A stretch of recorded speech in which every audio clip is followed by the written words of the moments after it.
Bom dia, boa tarde, boa noite, pessoal. Eu me chamo Luiz Henrique Ximenes Portela e mestrando pelo programa de pós-graduação em Geografia da Universidade Estadual Vale do Acaraú.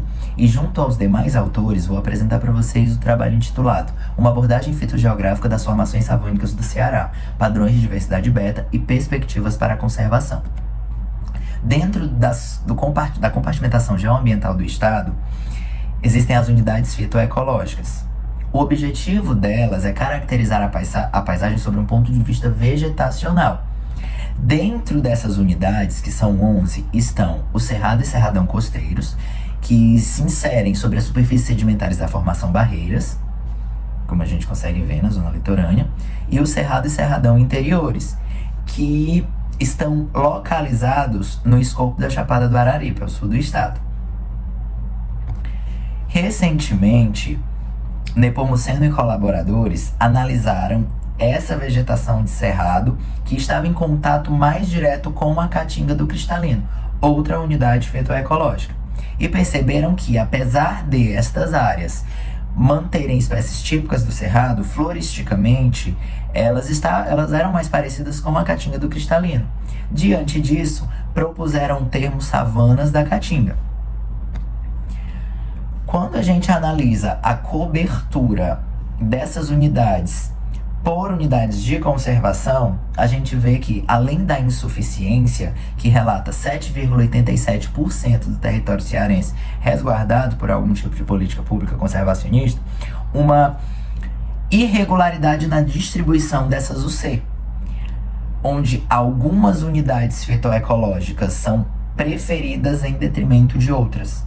No caso, as mais negligenciadas são aquelas que estão em ambientes mais áridos, como os cerrados. Dito isso, 3 perguntas norteadoras orientam esse trabalho. A primeira é: com a descoberta de novas áreas, como as formações savânicas passaram a ser distribuídas no estado? A segunda, na interação entre elas, a diversidade beta estadual reflete o panorama regional descrito para áreas de cerrado? E a terceira, como é a cobertura dessas áreas por unidades de conservação?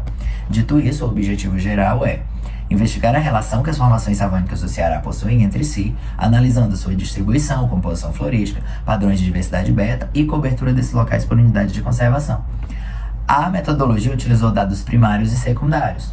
Os dados primários advieram de expedições de campo iniciadas entre abril de 2012 e dezembro de 2023, considerando os períodos de chuva e seca e seguindo a metodologia usual de herborização, identificação e incorporação. As expedições de campo estiveram no escopo do herbário Professor Francisco José de Abreu Matos, da Universidade Estadual Vale do Acaraú, em Sobral, Ceará.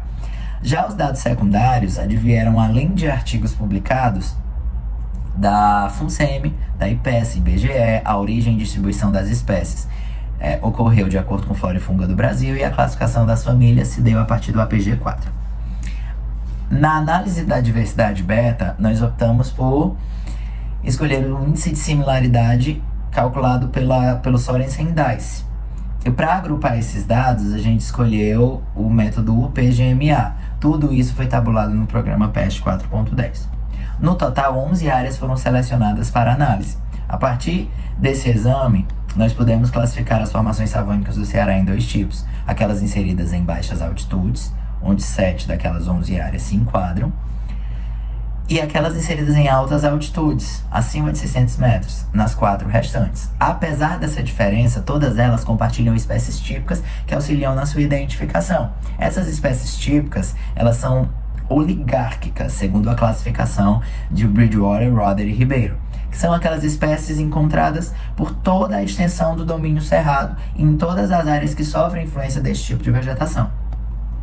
No caso da diversidade beta, ela foi bastante alta. Por quê? Porque os índices de similaridade foram baixos, não ultrapassaram 40%. No método de agrupamento que escolhemos, também foi possível dividir em 2 grupos. Que englobou 3 áreas, que é a Serra de Ubatuba Flores, a Savana de Barbalha e a Savana da Flona, que também é na Chapada do Araripe, essas duas, Barbalha e Flona, e as 3 que englobavam as savanas da Caatinga em si.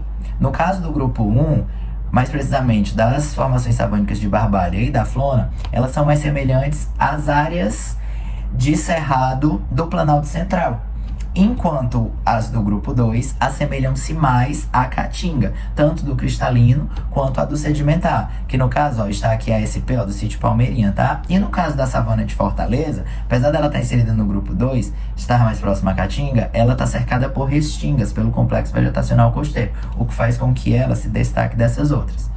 Essa baixa similaridade florística e alta diversidade beta reflete o padrão regional descrito para os cerrados nordestinos. Não só para os cerrados nordestinos, mas para os cerrados no geral. No caso, as espécies mais frequentes aqui, que estão enquadradas nas oligárquicas, a gente tem a Aquaria parviflora, Curatela americana, Platyemenia reticulata e Hematanthus drásticos. E destaca-se também duas, Hexacepalo nordestino e Borrelia savanícola, que estão restritas a esse tipo de vegetação no estado e foram recentemente descritas como novos táxons para a ciência. Isso fomenta investigações acerca da evolução desse tipo vegetacional aqui no estado do Ceará, justamente pela presença dessas novas espécies. Em relação à cobertura dessas áreas por unidades de conservação, apenas 3 das 11 áreas estão resguardadas, que no caso é a área localizada no Planalto da Ibiapaba, que é no sítio Palmeirinha, né, que é a Bica do Ipu, e as 2 áreas inseridas no contexto da Floresta Nacional do Araripe. Apesar disso, elas não estão isentas de impacto, o que também fomenta estudos nesse escopo aí das ações conservacionistas. Como agradecimento, a Mama de Sobral, o Propigel, o CAPS, o CAP e o HU. Obrigado a todos.